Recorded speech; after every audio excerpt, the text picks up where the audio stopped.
Kalau Bapak tanda tangan di sini, perusahaan akan bangkrut. Di ruang Direktur Utama di lantai 50 markas besar Grup Nusantara Jaya, di jantung kota Jakarta, tangan Bima Prasetyo, sang Direktur Utama, berhenti di udara sambil memegang pena. Seseorang baru saja berbisik dengan hati-hati di telinganya. Di usianya yang ke-37, ia adalah seorang konglomerat generasi kedua yang telah berhasil memimpin perusahaan yang diwarisinya dari sang ayah 5 tahun lalu. Terkejut, Bima menoleh dan melihat seorang gadis kecil berusia sekitar 10 tahun membungkuk dengan hati-hati dari belakang kursinya. Ia mengenakan seragam sekolah yang rapi, tetapi ujung lengannya sedikit usang dan sepatu ketsnya juga tampak tua. Namun, matanya yang jernih tampak tulus dan cerdas. "Apa katamu tadi?" Suara Bima terdengar bingung. Ia baru saja akan menandatangani kontrak proyek pembangunan pabrik semikonduktor di Batam. Siapa anak ini yang tiba-tiba muncul dan mengatakan hal seperti itu? Apalagi, mengatakan bahwa perusahaannya akan bangkrut.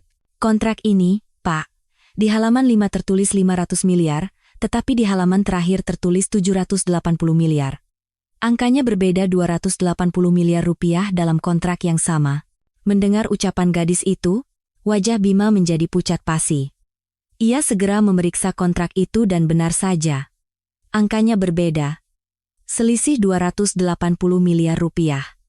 Ini bukan kesalahan biasa. Jika ia menandatanganinya begitu saja, seperempat dari dana operasional perusahaan akan lenyap dalam sekejap.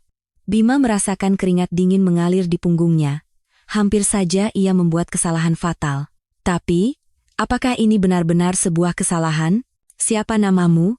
"Nama saya Sari, Pak." "Saya sedang menunggu nenek selesai bersih-bersih." Sari dengan hati-hati menyodorkan selembar kertas dengan angka-angka yang ditulis dengan pensil. Dengan tulisan tangan yang rapi, semua angka dalam kontrak itu dirangkum dengan akurat per halaman, bahkan selisihnya pun sudah dihitung. Terlalu sistematis dan akurat untuk hasil pekerjaan seorang anak berusia 10 tahun. "Kamu hebat sekali. Bagaimana kamu bisa menghitung semua ini?" "Saya suka matematika, Pak." "Kalau angkanya tidak cocok, saya jadi kepikiran terus dan tidak bisa tenang." Bima terkejut dengan jawaban Sari. Seorang anak 10 tahun menikmati perhitungan serumit ini? Terlebih lagi, ia bisa menemukan kesalahan yang bahkan orang dewasa pun melewatkannya. Anak ini sepertinya bukan anak biasa. "Sari, apakah kamu memang selalu menyukai matematika seperti ini?" "Iya, Pak." Melihat angka-angka itu sangat menyenangkan. Teman-teman bilang sulit, tapi bagi saya, angka-angka itu seolah berbicara kepada saya. Mata Sari berbinar. Saat berbicara tentang matematika, ia tampak begitu percaya diri. Bima merasakan ada bakat istimewa pada anak ini. Saat itu, neneknya yang telah selesai bekerja bergegas mendekat. "Sari, apa yang kamu katakan pada Bapak Direktur?" "Maafkan saya, Pak. Anak ini tidak sopan." "Sari, ayo ke sini. Bapak Direktur sibuk." Wajah sang nenek, yang berusia sekitar 60-an, dipenuhi rasa bersalah dan khawatir. Tangannya kasar dan kapalan, tetapi tatapan matanya pada Sari penuh dengan cinta yang tak terhingga. Meskipun mengenakan seragam petugas kebersihan, postur tubuhnya tegak, seolah berusaha keras menjaga martabatnya. "Tunggu sebentar, Bu. Sepertinya Sari baru saja menyelamatkan perusahaan kami." "Benarkah, Pak?" "Apa yang Sari lakukan?" tanya sang nenek dengan ekspresi bingung. "Ada kesalahan fatal dalam kontrak ini, dan Sari yang menemukannya. Jika saya menandatanganinya, bisa terjadi masalah besar." Wajah sang nenek berubah menjadi takjub. Sari bisa tahu hal seperti itu? Dia memang sedikit pintar matematika, tapi bukan sedikit, Bu. Sepertinya dia sangat luar biasa. Bima terus mengamati Sari. Ia merasa kecerdasan anak ini bukan hanya bakat matematika. Cara bicaranya, kemampuannya memahami situasi, dan keberaniannya untuk menyatakan pendapat di depan orang dewasa, semuanya tampak luar biasa. "Bu, apakah Sari di sekolah juga sepintar ini?" "Iya, Pak. Semua guru bilang dia pintar, terutama matematika. Dia yang paling jago di angkatannya." Namun, ekspresi neneknya mendadak muram. "Tapi, tidak apa-apa, Pak. Hanya saja, saya berharap Sari bisa mendapatkan pendidikan yang lebih baik, tapi keadaan kami Sang nenek tidak melanjutkan kalimatnya. Bima bisa menduga bahwa keluarga ini sedang dalam kesulitan ekonomi. Tiba-tiba, Sekretaris Bima masuk dengan tergesa-gesa. Pak Bima, Pak Reza Gunawan sudah datang. Beliau ingin bertemu segera mengenai proyek di Batam. Reza Gunawan, CEO dari Teknodinamika, perusahaan saingan, dan juga teman kuliahnya. Sama-sama berusia 37 tahun, ia adalah rival yang tumbuh bersama Bima dalam persaingan. Kenapa ia muncul sekarang? Terlebih lagi, untuk urusan proyek Batam, Bima merasa ada hubungan antara manipulasi kontrak yang ditemukan Sari dan kunjungan mendadak Reza. Bu, tolong ajak Sari menunggu sebentar di ruang istirahat di sebelah. Saya akan temui lagi nanti. Setelah nenek dan Sari keluar, Bima kembali menatap kontrak itu. Tidak banyak orang yang bisa melakukan manipulasi secanggih ini. Seseorang yang memiliki akses ke informasi internal perusahaan, tahu persis format kontraknya, dan yang terpenting, punya motif untuk mencelakainya. Mungkinkah ini ada hubungannya dengan Reza? Pintu terbuka dan Reza Gunawan masuk.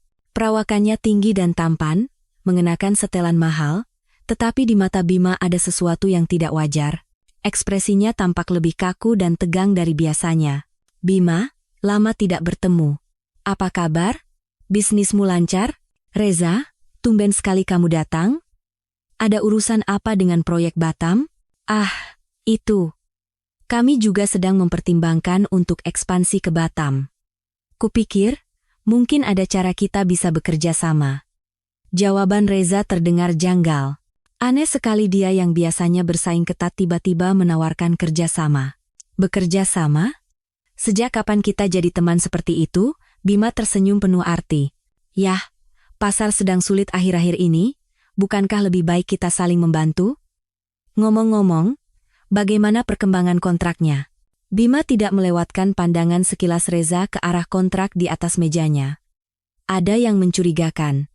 Masih dalam tahap peninjauan. Ini kontrak penting, jadi aku harus memeriksanya dengan teliti. Oh, begitu.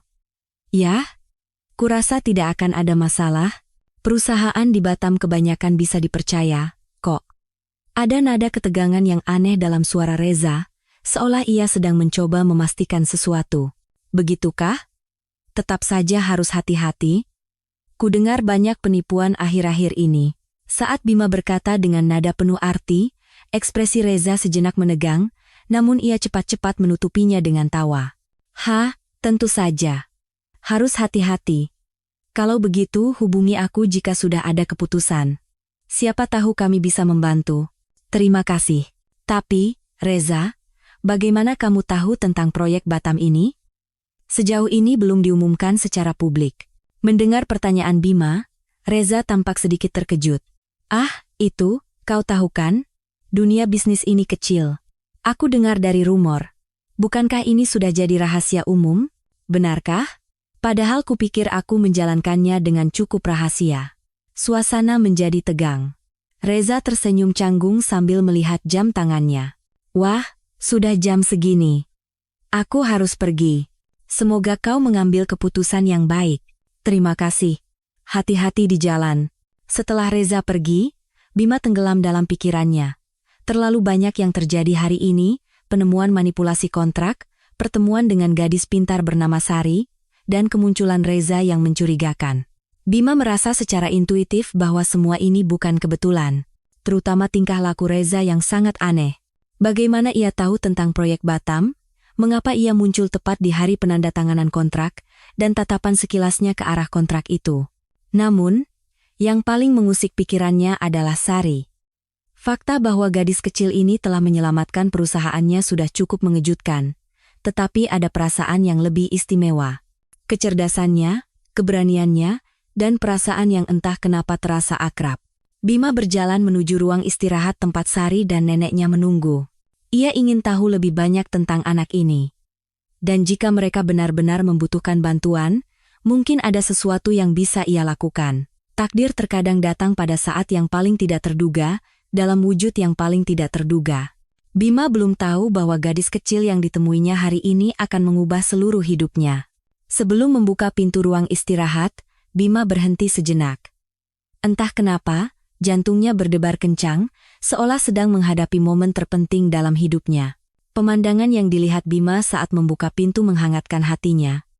Sari sedang bersandar di pangkuan neneknya sambil mengerjakan buku latihan matematika, dan sang nenek menatap cucunya dengan bangga. Sari, soalnya tidak sulit, kan? Tidak, Nek. Ini terlalu mudah. Nek, lihat deh. Soal ini jawabannya ada 2. Suara ceria Sari membuat Bima tersenyum. Namun, saat ia melihat lebih dekat, buku latihan itu adalah untuk kelas 6 SD. Anak berusia 10 tahun mengerjakan soal untuk 2 tingkat di atasnya. Sari memang luar biasa, ucap Bima, membuat sang nenek mengangkat kepala. Ah, Pak Direktur. Maaf sekali, kami membuat Bapak menunggu terlalu lama. Tidak apa-apa, Bu. Sari, kamu benar-benar suka matematika, ya? Iya, Pak. Rasanya aneh, seperti angka-angka itu saling berbicara. Lalu, Sari ragu sejenak sebelum bertanya, Pak, paman yang tadi itu orang jahat, ya? Bima terkejut. Kenapa kamu berpikir begitu? Ekspresinya aneh. Wajahnya seperti orang yang sedang berbohong. Insting seorang anak 10 tahun yang terlalu akurat. Bima kembali dibuat takjub oleh kemampuan observasi Sari. Kamu juga pandai menilai orang. Ya, tapi, Sari, di mana ibumu? Ekspresi Sari sedikit muram. Ibu ada di rumah sakit, Pak. Sakit parah? Sang nenek yang menjawab. Harus dioperasi. Pak. Tapi biayanya sangat besar. Makanya saya bekerja seperti ini. Siapa nama ibumu? Tanya Bima dengan santai. Citra Lestari. Seketika, jantung Bima berdebar kencang. Citra Lestari. Nama yang sama dengan wanita yang ia cintai 10 tahun lalu. Tapi, itu nama yang umum, bisa saja hanya kebetulan. Sari, ibumu umur berapa? 35 tahun, Pak. Pikiran Bima menjadi kalut, usianya pun cocok, tapi ia masih belum bisa yakin. Kalau begitu, Sari.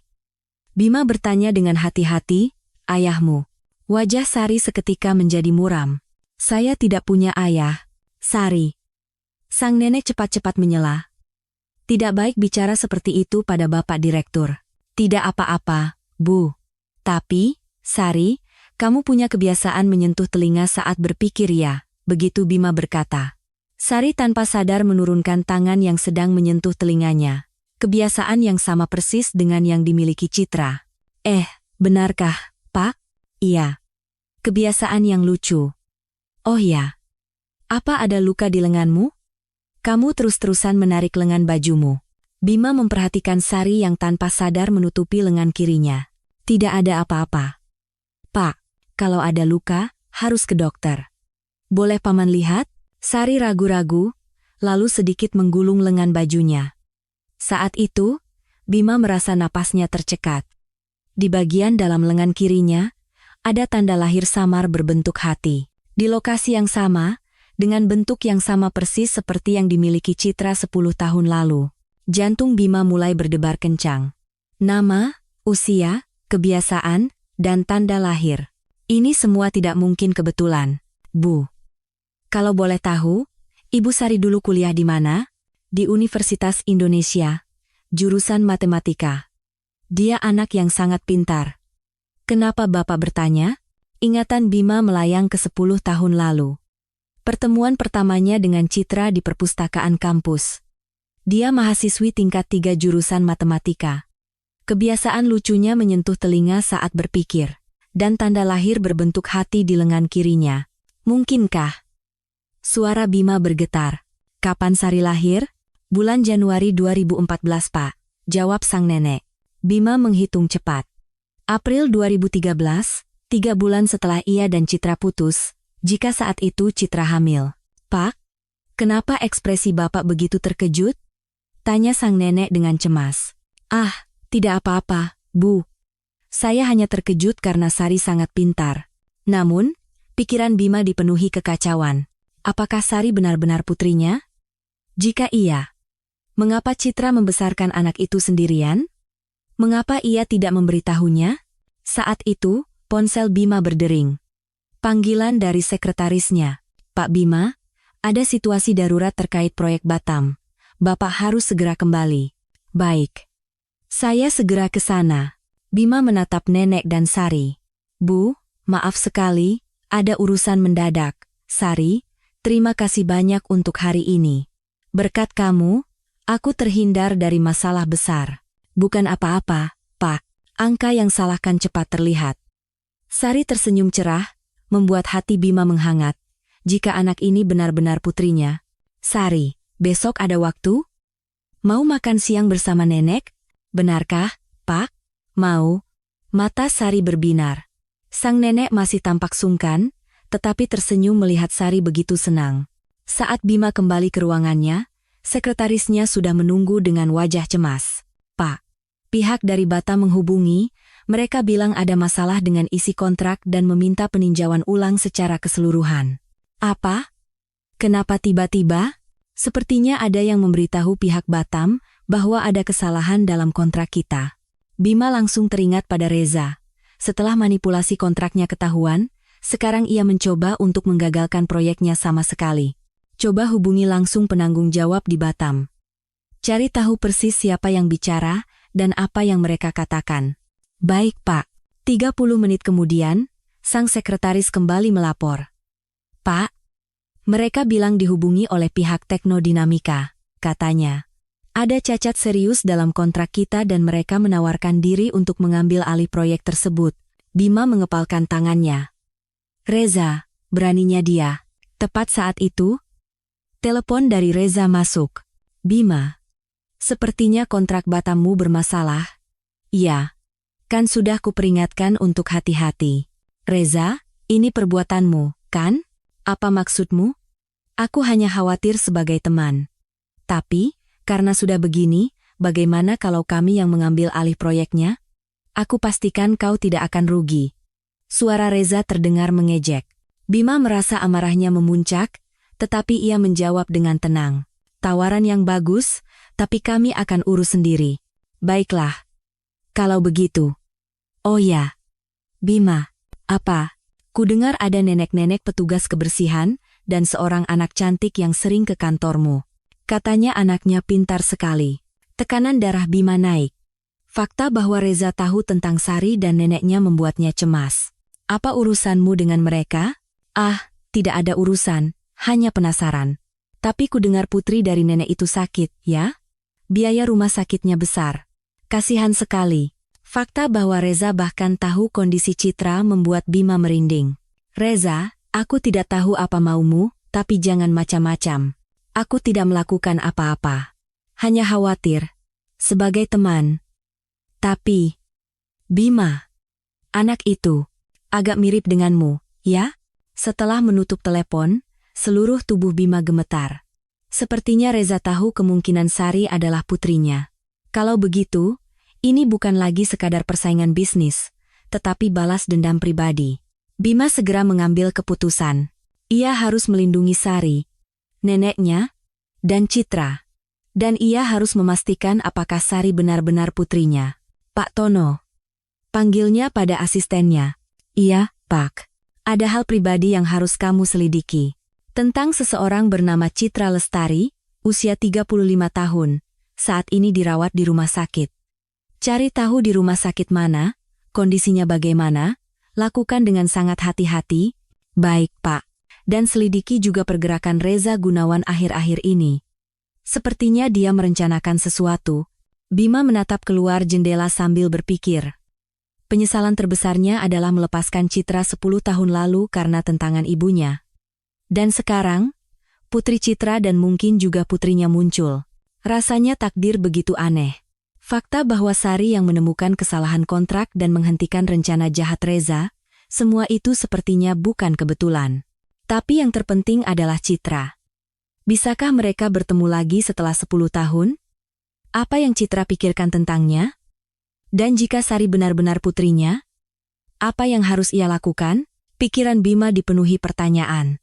Namun satu hal yang pasti, ia akan melindungi orang-orang berharga ini dari Reza. Pertemuannya dengan Sari dan neneknya besok akan menjadi awal untuk mengungkap kebenaran. Dan mungkin, ia bisa menemukan kembali cinta yang hilang 10 tahun lalu. Malam semakin larut, tetapi hari bagi Bima terasa baru saja dimulai. Keesokan paginya, Bima menerima laporan dari Pak Tono yang telah melakukan penyelidikan semalaman. Pak, Ibu Citra Lestari saat ini dirawat di RS Cipto Mangunkusumo. Beliau memerlukan operasi kanker kantung empedu. Biayanya sekitar 300 juta rupiah. Hati Bima terasa berat. Jika itu benar Citra yang ia kenal, berarti selama ini ia menanggung penderitaannya sendirian. Dan Ibu Ratmi, neneknya, sampai 5 tahun lalu memiliki warung makan, tapi terpaksa dijual setelah putrinya sakit. Keadaan mereka sepertinya sangat sulit. Baik. Bagaimana dengan penyelidikan tentang Reza? Akhir-akhir ini ada jejak dia menghubungi beberapa karyawan kita, Pak? Sepertinya mencoba membocorkan informasi internal. Sesuai dugaan Bima. Perketat keamanan, dan untuk proyek Batam, batasi akses hanya untuk personel inti. Saat jam makan siang, Bima pergi menemui Sari dan neneknya di sebuah restoran Sunda yang tenang di dekat kantor. Wah, tempat ini indah sekali, kata Sari dengan mata berbinar. Syukurlah kalau kamu suka. Mau makan apa? Saya apa saja suka, Pak, asalkan makan bersama nenek. Sang nenek masih tampak canggung, tetapi tersenyum melihat Sari senang. Sambil makan, Bima dengan hati-hati mencoba mengonfirmasi informasi yang ia dapatkan. Sari, sekolahmu menyenangkan? Iya, Pak. Terutama pelajaran matematika. Guru sampai memberikan soal yang berbeda khusus untuk saya. Soal yang berbeda? Sang nenek menjelaskan. Anak ini mengerjakannya terlalu cepat, jadi gurunya memberikan soal yang lebih sulit. Bima sekali lagi merasa bakat matematika Sari bukan hanya sekadar pintar. Sari, kamu ingat paman yang kemarin? Yang kamu bilang aneh itu. Oh, Paman Reza? Iya. Rasanya seperti pembohong. Bagaimana kamu bisa tahu? Dari ekspresinya, Pak. Matanya terus melihat ke tempat lain, dan tangannya sering bergerak-gerak saat bicara. Orang yang berbohong biasanya begitu. Bima terperangah. Seorang anak 10 tahun bisa membaca psikologi orang dengan begitu akurat. Kamu memang pengamat yang hebat, ya. Apakah kamu juga bisa melihat orang lain seperti itu? Iya. Nenek kalau sedang banyak pikiran sering menghela napas. Ibu kalau sedang sakit, suka memaksakan senyum supaya terlihat baik-baik saja. Mata sang nenek berkaca-kaca. Anak ini terlalu dewasa, kadang saya sedih melihatnya. Bima merasa kasihan Sari harus memahami kesulitan keluarganya di usia yang begitu muda. Sekaligus, ia kagum. Kemampuan observasi dan analisis anak ini sungguh luar biasa. Lalu, bagaimana paman terlihat di matamu? Sari menatap Bima sejenak, lalu berkata, paman sepertinya pernah mengalami sesuatu yang sedih. Saat tersenyum, matanya tidak ikut tersenyum. Dan cara paman menatap saya itu istimewa. Jantung Bima berdebar. Anak ini bahkan bisa membaca emosinya. Istimewa? Berbeda dari cara orang dewasa lain, menatap saya, lebih hangat, dan seperti merindukan sesuatu. Sang nenek menatap Sari dengan terkejut. Sari, kapan kamu jadi sedewasa ini? Hati Bima menjadi campur aduk. Semua laporan dari Pak Tono Citra Lestari, mahasiswi matematika UI, 35 tahun, Sari lahir Januari 2014. Ditambah tanda lahir berbentuk hati dan kebiasaan menyentuh telinga semuanya cocok. Namun, bukti paling kuat adalah Sari sendiri. Kecerdasannya, bakat matematikanya, dan kemampuannya membaca orang, semuanya sangat mirip dengan Citra. Sari, selain matematika, apa ada hal lain yang kamu jago? Saya suka menulis, Pak. Menulis buku harian dan membuat cerita. Cerita tentang apa? Tentang keluarga. Tentang ibu, nenek, saya, dan Sari ragu sejenak. Dan tentang ayah. Hati Bima terenyuh. Cerita tentang ayah? Iya. Ayah yang saya bayangkan. Dia tinggi, pintar, dan melindungi saya dan ibu. Sang nenek mencoba menghentikan Sari, tetapi Bima ingin mendengar lebih lanjut. Melindungi bagaimana? Saat ibu sakit, dia membuat kami tidak perlu khawatir soal biaya rumah sakit, membuat nenek tidak perlu bekerja keras lagi. Dan mengerjakan soal matematika bersama saya. Mata Bima berkaca-kaca. Ia bisa merasakan betapa anak ini merindukan sosok seorang ayah. Namun, ia butuh kepastian. Sari, Paman ingin bermain denganmu lagi, boleh? Benarkah? Boleh, kalau begitu, kita bertemu lagi nanti, ya? Bu, boleh saya minta nomor telepon ibu? Ada beberapa hal yang ingin saya bantu. Sang nenek berterima kasih dan memberikan nomornya. Setelah kembali ke kantor, Bima segera memanggil Pak Tono. Pak Tono, ada tugas yang harus dikerjakan dengan sangat hati-hati dan rahasia. Baik, Pak, kita perlu melakukan tes DNA. Antara saya dan anak bernama Sari. Pak Tono terkejut. Baik, ini harus dirahasiakan. Dan lakukan di rumah sakit yang paling terpercaya dan akurat. Saya mengerti, Pak. Bagaimana prosedurnya? Kita bisa mengambil DNA dari rambut Sari atau benda yang ia gunakan. Ambil gelas atau sendok yang tadi ia pakai di restoran. Baik, Pak. Kira-kira berapa lama? Secepat mungkin. Tapi harus akurat. Malam itu, Bima tidak bisa tidur. Apakah Sari benar-benar putrinya? Jika iya, berarti selama 10 tahun ia hidup tanpa tahu ia punya anak. Keesokan paginya, telepon dari Reza masuk. Bima, kudengar kemarin kamu makan siang dengan anak cantik itu, ya? Anak yang pintar. Bima merinding. Reza, apa maumu? Tidak ada. Hanya tertarik saja. Tapi, anak itu agak mirip denganmu, ya? Apa maksudmu? Ah, ini hanya sekadar info. Di zaman sekarang ini ada yang namanya tes DNA, kan? Dunia ini memang canggih. Reza sepertinya tahu rencananya. Punggung Bima terasa dingin. Reza, apapun yang kau tahu, jangan sentuh anak itu. Anak-anak? Jamak, ya. Apa kau juga tahu tentang Citra? Tekanan darah Bima naik. Reza, hahaha, bercanda. Tapi, Bima, kau ingat perbuatanku 10 tahun lalu? Betapa aku mencintai Citra saat itu. Hidupku hancur karenamu, sekarang aku mencoba untuk bahagia, tapi kau tidak bisa membiarkannya. Setelah telepon ditutup, Bima tenggelam dalam pikirannya. Reza telah merencanakan balas dendam selama 10 tahun. Dan sekarang, Sari dan Citra bisa dalam bahaya. Saat itu, Pak Tono masuk. Pak, ada masalah dengan proyek Batam. Ada apa? Pihak Batam menghubungi, katanya ada yang membocorkan bahwa ada kesalahan dalam kontrak kita. Mereka menuntut peninjauan ulang total. Pasti ulah Reza. Dan ada masalah yang lebih serius. Ada laporan masuk ke media, menuduh perusahaan kita melakukan penipuan terhadap perusahaan di Batam. Bima mengepalkan tinjunya. Reza sudah mulai menyerang secara terbuka. Segera bentuk tim penanggulangan. Hubungi tim hukum. Saat itu, sekretarisnya masuk dengan tergesa-gesa. Pak Bima? Gawat. Pak Reza sedang mengadakan konferensi pers di depan kantor bersama wartawan. Bima melihat ke bawah dari jendela. Di lobi depan, wartawan dan kamera berkumpul. Reza berdiri dengan percaya diri memegang mikrofon. Grup Nusantara Jaya telah melakukan penipuan kontrak terhadap perusahaan di Batam. Saya punya bukti yang kuat. Para wartawan sibuk mengambil gambar. Bima menggeram. Pak, apa yang akan kita lakukan? Bima berpikir sejenak. Jika ia turun dan merespon sekarang, ia akan masuk ke dalam perangkap Reza. Tapi ia juga tidak bisa diam saja. Biarkan tim hukum menyiapkan tanggapan.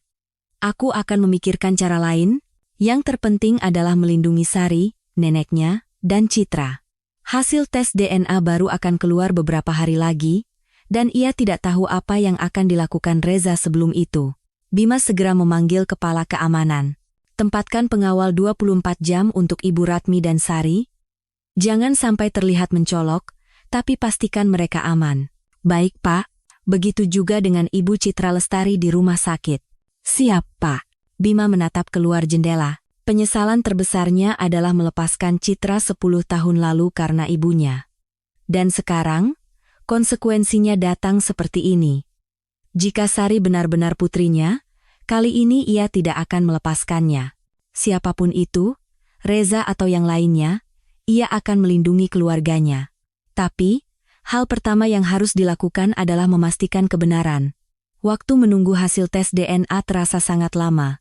Malam itu, Bima duduk sendirian di kantornya, menatap gambar yang dibuat Sari. Gambar keluarga kecil yang digambar Sari diserbet saat makan siang. Ada nenek, ibu, dan dirinya sendiri. Aku harap ada ayah juga, kata-kata Sari terus terngiang di telinganya. Bisakah ia menjadi ayah itu? Dan bisakah ia bertemu lagi dengan Citra setelah 10 tahun? Hasil tes DNA akan menentukan segalanya. Namun, jauh di lubuk hatinya, Bima sepertinya sudah tahu jawabannya. Sari adalah putrinya. Dan ia harus menebus peran sebagai ayah yang telah hilang selama 10 tahun. Malam semakin larut, tetapi pertarungan sesungguhnya bagi Bima baru saja dimulai. 3 hari kemudian, Bima dengan cemas menunggu hasil tes DNA. Tes itu dilakukan di rumah sakit paling terpercaya atas arahan Pak Tono, dan hasilnya akan keluar sore ini. Namun, selama itu, serangan Reza semakin gencar. Media terus memberitakan dugaan penipuan grup Nusantara Jaya, dan harga saham terus anjlok. Pak, Dewan Direksi meminta rapat darurat, lapor Pak Tono. Apa kata mereka? Jika situasi ini tidak segera diatasi, mereka akan mempertimbangkan untuk meminta Bapak mengundurkan diri. Bima menghela napas. Hatinya sakit melihat perusahaan yang dibangun ayahnya seumur hidup goyah seperti ini. Tapi, Pak, hasil tes DNA sudah keluar. Jantung Bima berdebar kencang. Di mana? Ini, Pak. Pak Tono menyerahkan amplop tertutup. Bima menerimanya dengan tangan gemetar. Di dalamnya ada jawaban yang akan mengubah hidupnya. Perlahan, ia membuka amplop dan mengeluarkan kertas hasil. Probabilitas, paternitas, 0,00%. Air mata mengalir di pipi Bima. Sari benar-benar putrinya. Anak dari darah dagingnya yang selama 10 tahun tidak ia ketahui keberadaannya. Pak, Anda baik-baik saja? Pak Tono. Saya seorang ayah. Saya benar-benar menjadi seorang ayah. Mata Pak Tono juga berkaca-kaca. Ia tahu betapa kesepiannya Bima selama ini. Selamat. Pak, lalu, apa yang akan Anda lakukan sekarang? Aku harus bertemu Citra. Aku harus tahu kenapa dia tidak memberitahuku selama 10 tahun. Dan aku harus minta maaf. Bima segera menuju RS Cipto Mangunkusumo. Sepanjang jalan, perasaannya campur aduk. Bahagia, rasa bersalah, dan khawatir menjadi satu. Tiba di depan kamar 312, Bima mengambil napas dalam-dalam. Inilah saatnya menghadapi kebenaran dengan Citra setelah 10 tahun. Ia mengetuk pintu dan masuk. Citra, yang sedang berbaring, menoleh. 10 tahun telah berlalu, tetapi ia masih wanita yang cantik, meskipun terlihat sangat kurus. Bima? Kenapa kamu di sini? Jangan-jangan Sari. Iya. Berkat Sari aku bisa menemukanmu. Wajah Citra menunjukkan emosi yang kompleks. Bagaimana Sari bisa? Citra, aku sudah tahu. Aku tahu Sari adalah putriku. Wajah Citra memucat. Rahasia yang ia simpan selama 10 tahun akhirnya terungkap. Bagaimana? Bagaimana kamu tahu? Bima menunjukkan hasil tes DNA. Aku sudah memastikannya. Sari benar-benar putriku. Air mata Citra tumpah. Maaf. Maafkan aku. Bima, kenapa kamu tidak memberitahuku? Kenapa kamu membesarkannya sendirian selama 10 tahun? Citra menjawab sambil terisak. Setelah kita putus, aku baru tahu kalau aku hamil. Ibumu sangat menentang kita. Aku tidak mau membuatmu ikut susah karenaku. Bodoh. Itu adalah keputusanku. Kenapa? Aku pikir kamu akan menjadi orang besar. Aku tidak mau orang sepertiku menghalangi jalanmu. Bima menggenggam tangan Citra. Citra, apa kamu tahu betapa hampanya 10 tahun tanpamu? Aku tidak pernah melupakanmu. Benarkah? Sungguh. Dan Sari. Putri kita adalah anak yang luar biasa. Pintar. Berani. Dan baik hati. Citra tersenyum. Itu karena dia mirip denganmu. Tidak. Dia lebih mirip denganmu. Suka matematika, dan kemampuan observasinya yang tajam. Saat mereka sedang berbicara, pintu kamar terbuka. Nenek dan Sari masuk. Loh, Paman. Sari berlari dengan gembira. Ai, Sari. Sang nenek bertanya dengan kaget. Pak Direktur, bagaimana bisa ada di sini? Bima menatap Sari dan berkata, Sari, Paman mau bilang sesuatu. Apa itu, Pak? Sari. Paman adalah ayahmu. Mata Sari membulat. Benarkah? Benar. Sudah dipastikan dengan tes DNA. Sari berpikir sejenak, lalu berkata, berarti tebakanku benar? Dari kemarin aku sudah merasa begitu. Sang nenek bertanya dengan heran. Sari, sejak kapan kamu tahu? Cara Paman menatapku itu istimewa. Dan cara Paman menatap ibu juga. Seperti menatap orang yang dicintai. Bima dan Citra saling pandang. Anak 10 tahun ini bisa membaca semua perasaan orang dewasa. Sari, maafkan ayah karena tidak ada selama 10 tahun. Tidak apa-apa.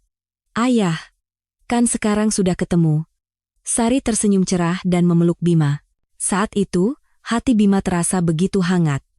Ia tidak pernah tahu rasanya dipanggil ayah oleh anak sekecil ini bisa begitu membahagiakan. Sang nenek juga menangis. Sari seumur hidupnya merindukan seorang ayah. Akhirnya dia bertemu ayah kandungnya. Bu, terima kasih atas kerja keras ibu selama ini. Mulai sekarang, saya yang akan bertanggung jawab atas semuanya. Tidak perlu, Pak. Jangan begitu. Bu, jangan panggil saya Bapak lagi. Panggil saja menantu. Dan biaya operasi Citra, saya yang akan menanggung semuanya. Citra menggeleng. Bima, aku tidak bisa menerima itu. Kamu harus sehat, demi putri kita. Sari butuh seorang ibu. Sari menatap keduanya bergantian. Jadi, sekarang kita benar-benar keluarga? Iya, Sari.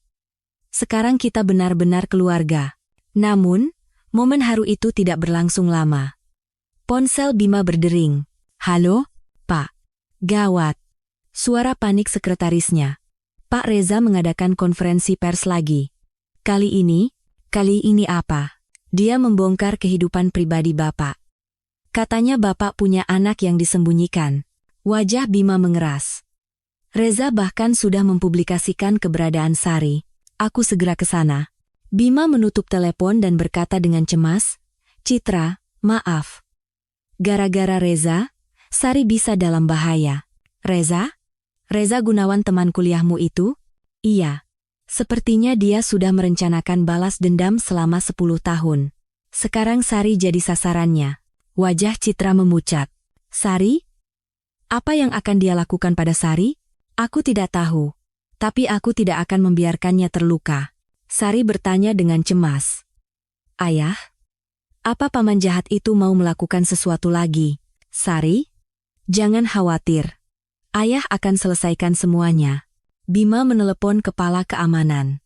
Perketat penjagaan di rumah sakit, dan jangan biarkan Sari dan nenek pergi sendirian. Baik, Pak. Sang nenek berkata dengan cemas. Pak Bima. Nak Bima. Apa karena kami jadi ada masalah yang lebih besar? Bu, mereka sekarang keluarga saya. Tentu saja saya harus melindungi mereka. Jangan khawatir. Citra menggenggam tangan Bima. Bima, hati-hati. Reza itu orang yang tidak bisa ditebak. Aku tahu. Tapi kali ini aku tidak akan mundur. 10 tahun lalu aku gagal melindungimu, tapi sekarang berbeda. Tiba-tiba Sari berkata, Ayah, apa aku bisa membantu? Sari, kamu harus tetap di tempat aman. Tapi kan aku juga putri ayah. Dan ayah bilang aku pintar. Bima menatap Sari. Hatinya bangga melihat anak sekecil ini sudah ingin melindungi keluarganya. Sari, ayah akan selesaikan semuanya. Kamu temani ibu saja ya, itu bantuan terbesar untuk ayah. Baik ayah. Bima bangkit. Citra, operasinya kita lakukan besok. Aku akan siapkan tim medis terbaik. Bima. Dan setelah semua ini selesai, Bima ragu sejenak, kita mulai lagi. Kita bertiga, bersama-sama. Air mata kembali mengalir di pipi Citra. Apa? Apa tidak apa-apa? Tentu saja. Kali ini, tidak akan ada yang bisa memisahkan kita. Sari bertepuk tangan. Hore! Kita akan jadi keluarga sungguhan. Sang nenek juga menangis bahagia. Akhirnya keinginan Sari terwujud. Namun, Bima tahu. Sebelum bisa bahagia, ia harus memenangkan pertarungan melawan Reza. Meninggalkan rumah sakit, Bima bertekad. Kini ia punya keluarga berharga yang harus dilindungi. Sari, Citra, dan juga neneknya. Apapun rencana Reza, ia tidak peduli. Kali ini ia tidak akan pernah mundur. Demi keluarga yang baru ia temukan setelah 10 tahun, ia akan melakukan apa saja. Sambil mengendarai mobil menuju kantor, Bima berpikir, pertarungan sesungguhnya baru saja dimulai. Pemandangan yang dilihat Bima saat tiba di kantor sungguh mengejutkan. Ratusan wartawan dan demonstran berkumpul di lobi depan. Reza bahkan memasang layar besar untuk konferensi persnya. Direktur Utama Grup Nusantara Jaya, Bima Prasetyo, memiliki seorang putri yang disembunyikan selama 10 tahun. Teriak Reza dengan lantang ke mikrofon. Dia lari dari tanggung jawabnya dan hanya sibuk membesarkan bisnisnya. Para wartawan memberondongnya dengan pertanyaan. Saat Bima keluar dari mobil, ia langsung disambut oleh kilatan lampu kamera. Pak Bima, benarkah Anda punya anak yang disembunyikan? Benarkah Anda tidak memberi nafkah selama 10 tahun? Kenapa baru diungkap sekarang? Bima dengan tenang berdiri di depan mikrofon. Ia tidak berniat lari. Ya, saya punya seorang putri. Namanya Sari, usianya 10 tahun. Para wartawan berbisik. Bima mengakuinya secara langsung, namun, saya baru mengetahui fakta ini belum lama ini. Ibunya tidak memberitahu saya. Reza tertawa sinis. Tidak mungkin. Citra hidup sangat menderita. Pak Reza, kata Bima dengan dingin. Kenapa Anda tahu urusan pribadi seperti ini? Aku kan temannya Citra. Teman? Atau orang yang merencanakan balas dendam selama 10 tahun? Suasana berubah drastis. Para wartawan mulai fokus pada konflik pribadi antara Reza dan Bima. Pak Reza, apakah Anda melakukan pengungkapan ini karena dendam pribadi? Tanya seorang wartawan. Wajah Reza memerah. Bukan begitu. Aku hanya mengatakan kebenaran. Kalau begitu, manipulasi kontrak Batam juga perbuatan Anda, bukan? Serang Bima. Apa maksudmu? Saat itu, sekretaris Bima muncul dan menyerahkan sebuah tablet. Bima menunjukkannya ke arah wartawan. Hadirin sekalian. Ini adalah bukti bahwa Pak Reza Gunawan mencoba menyuap karyawan kami untuk membocorkan informasi internal. Di layar, tampak rekaman CCTV Reza bertemu dengan seorang karyawan Grup Nusantara Jaya. Dan rekaman suara pun diputar. Manipulasi kontrak ini dan berikan ke pihak Batam, aku akan beri kau 1 miliar. Suara Reza terdengar sangat jelas. Para wartawan gempar. Reza panik dan berteriak. Itu rekayasa. Kalau Anda bilang rekayasa, bersediakah Anda diperiksa polisi? Kata Bima dengan tenang. Tepat saat itu, beberapa mobil polisi tiba. Bima sudah menyiapkannya. Pak Reza Gunawan, Anda kami amankan atas tuduhan percobaan pencurian rahasia perusahaan. Wajah Reza tampak putus asa. Tidak mungkin. Reza, kata Bima dengan dingin. Katanya kau menyiapkan balas dendam 10 tahun, tapi hanya segini kemampuanmu? Bima, teriak Reza. Ini semua salahmu karena merebut Citra dariku. Aku yang lebih dulu mencintainya. Cinta? Apa ini yang namanya cinta? 10 tahun hanya memikirkan balas dendam. Air mata mengalir di pipi Reza.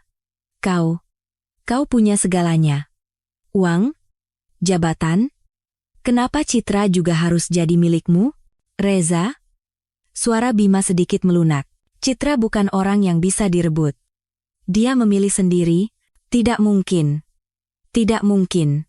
Saat polisi akan memborgol Reza, tiba-tiba terjadi keributan. Ayah! Terdengar suara Sari. Bima menoleh kaget dan melihat Sari, sambil menggandeng tangan neneknya, berlari menerobos kerumunan wartawan. Sari, kenapa kamu di sini? Ayah tidak boleh berjuang sendirian, kata Sari terengah-engah. Semua kamera wartawan langsung menyorot Sari. Kemunculan gadis 10 tahun itu menarik seluruh perhatian. Sari, di sini berbahaya. Namun, Sari berdiri dengan tegak di hadapan para wartawan. Hadirin sekalian, nama saya Sari. Saya putri dari Bapak Bima Prasetyo. Para wartawan terdiam, terpesona oleh sikap tegar anak itu. Ayah saya bukan orang jahat. Ayah bahkan tidak tahu saya ada, karena ibu tidak memberitahunya, lanjut Sari. Dan Paman Reza? Sebenarnya dia mungkin bukan orang jahat. Dia hanya sangat sedih. Reza menatap Sari. Kata-kata polos anak itu sepertinya menyentuh hatinya. Sari. Bima hendak memeluk putrinya, tetapi Sari malah mendekati Reza. Paman Reza, balas dendam tidak akan membuat siapapun bahagia, sama seperti saat saya mengerjakan soal matematika. Kalau terus berpegang pada jawaban yang salah, akan terus salah. Harus dimulai dari awal baru bisa benar. Air mata Reza semakin deras. Kata-kata anak 10 tahun itu telah menggoyahkan hatinya. Sari, maafkan Paman. Paman sudah melakukan hal jahat. Tidak apa-apa. Asalkan Paman berhenti sekarang. Saat itu, Citra yang berlari dari rumah sakit muncul. Sari, Citra memeluk putrinya. Tiba-tiba menghilang, ibu khawatir sekali. Maaf, Bu. Tapi aku tidak bisa membiarkan ayah sendirian. Citra menatap Bima. Bima, kamu baik-baik saja? Iya. Semuanya sudah selesai. Saat Reza digiring polisi, ia berkata pada Bima. Bima, maafkan aku. Selama 10 tahun membencimu, aku malah menghancurkan hidupku sendiri. Reza, belum terlambat. Kamu masih bisa memulai lagi. Citra, Reza menatap Citra, berbahagialah. Sungguh, hiduplah dengan bahagia. Citra mengangguk. Kamu juga. Reza, mulailah hidup baru. Jangan terpaku pada masa lalu. Setelah Reza dibawa pergi, para wartawan kembali memberondong pertanyaan. Pak Bima, apa rencana Anda sekarang? Saya akan memulai hidup baru bersama keluarga saya. Jawab Bima sambil merangkul Citra, Sari, dan neneknya. Apakah ada rencana pernikahan? Bima menatap Citra. Itu tergantung keputusan Citra. Citra tersenyum malu-malu dan mengangguk. Hore! Teriak Sari sambil bertepuk tangan. Ibu dan ayah mau menikah. Para wartawan tertawa. Kepolosan anak itu mencairkan suasana yang tegang. Berarti sekarang kita benar-benar jadi keluarga. Ya. Sang nenek menangis bahagia. Beberapa hari kemudian, operasi Citra berjalan sukses berkat tim medis terbaik yang disiapkan. Di kamar rumah sakit, Citra yang sedang dalam masa pemulihan dijaga oleh Bima, Sari, dan neneknya. Ibu, apa sudah sembuh total? Tanya Sari cemas. Iya, sayang. Ibu sudah sembuh. Ibu tidak akan sakit lagi. Benarkah? Berarti ibu bisa sering main sama aku? Tentu saja, putriku. Bima menggenggam tangan Citra.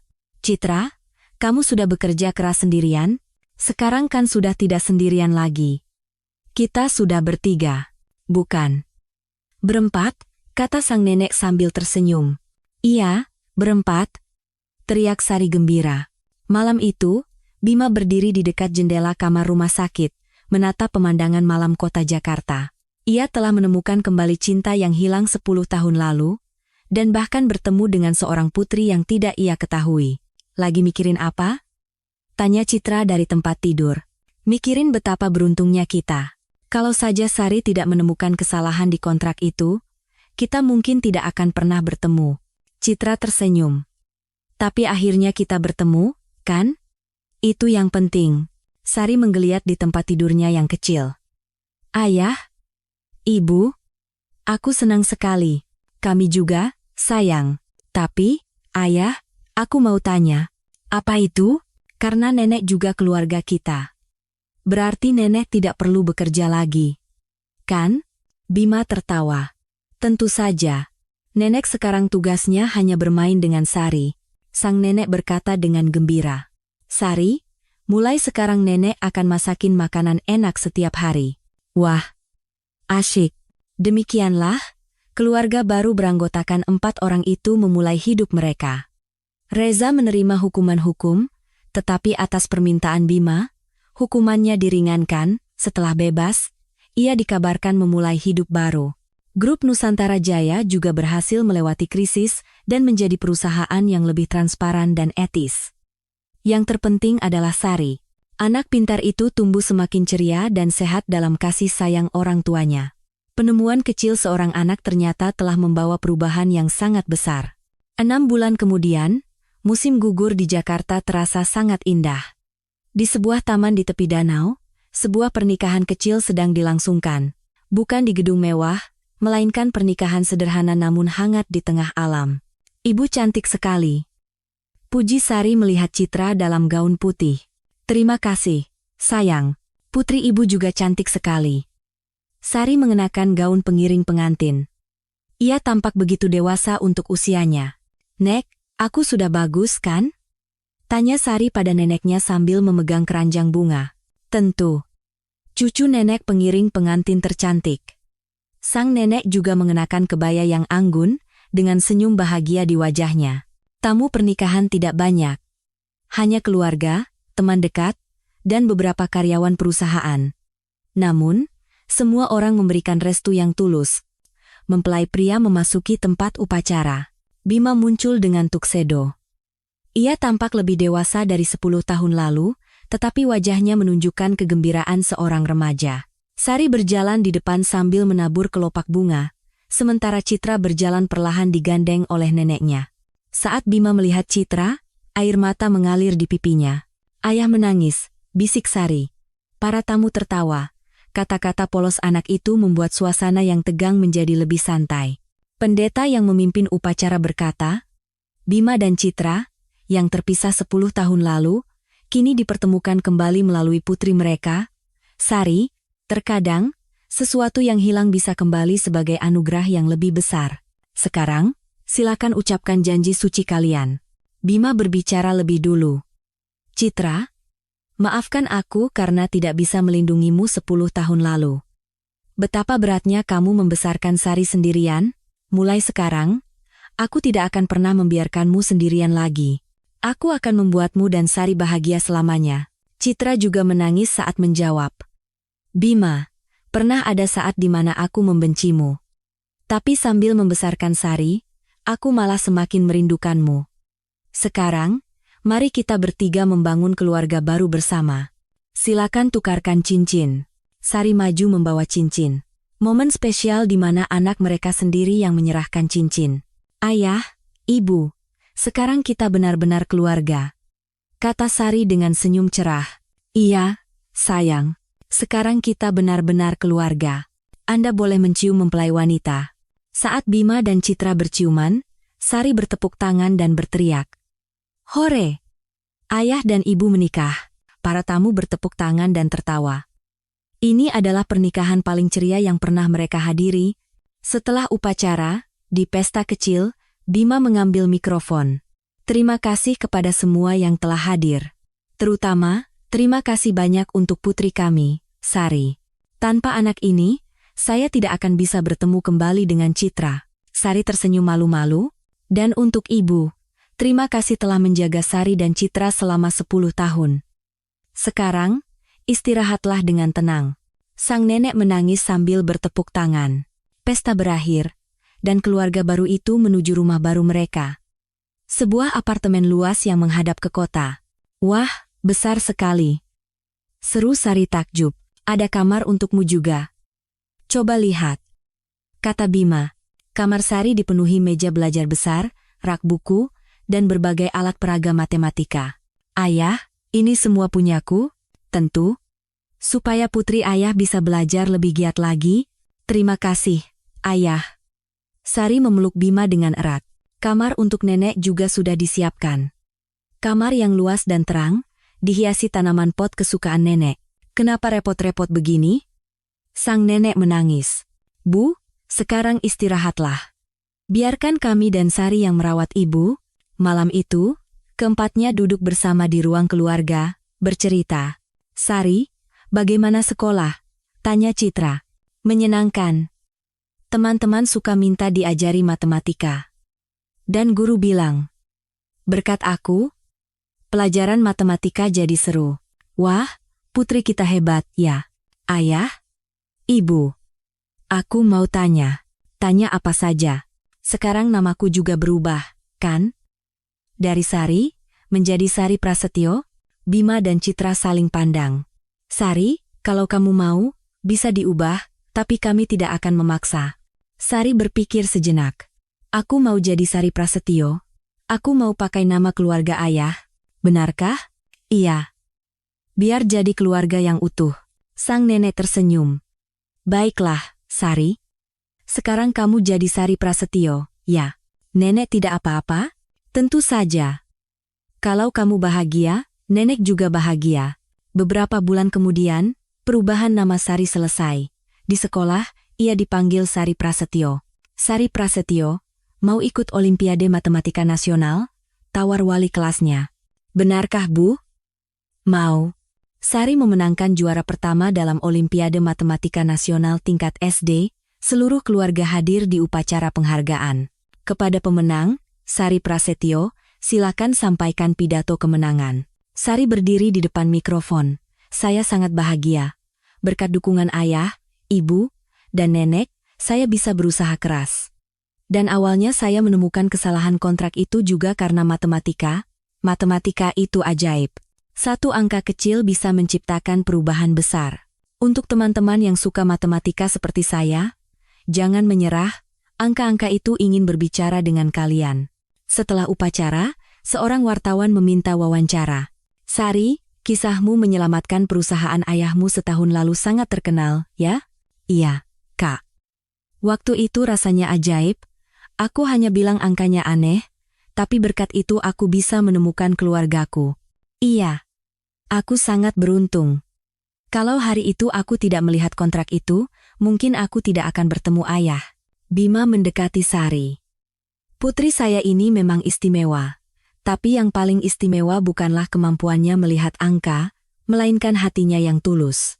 Apa cita-cita Sari? Sari tersenyum cerah dan menjawab, aku ingin menjadi seorang matematikawan, dan memecahkan masalah-masalah sulit untuk membantu orang lain. Seperti ayah, malam itu, keluarga yang kembali ke rumah menatap piala Sari dengan bahagia di ruang keluarga. Sari, ibu bangga sekali padamu, kata Citra sambil memeluk putrinya. Ibu kan juga jago matematika. Aku mirip ibu. Tidak. Aku yang lebih hebat. Canda Bima. Bima menatap keluar jendela. Kalau dipikir-pikir setahun lalu, rasanya seperti mimpi. Sari muncul dan mengubah segalanya. Betul, ayah. Kalau waktu itu aku tidak melihat kontrak itu, kira-kira apa yang akan terjadi, ya? Sang nenek tersenyum. Pasti suatu saat akan bertemu juga, karena sudah takdir. Nenek benar. Kita adalah takdir. Malam semakin larut, tetapi hati keempat orang itu terasa hangat. Keberanian, kecerdasan, dan ketulusan yang ditunjukkan Sari di usianya yang muda telah mengubah hidup semua orang.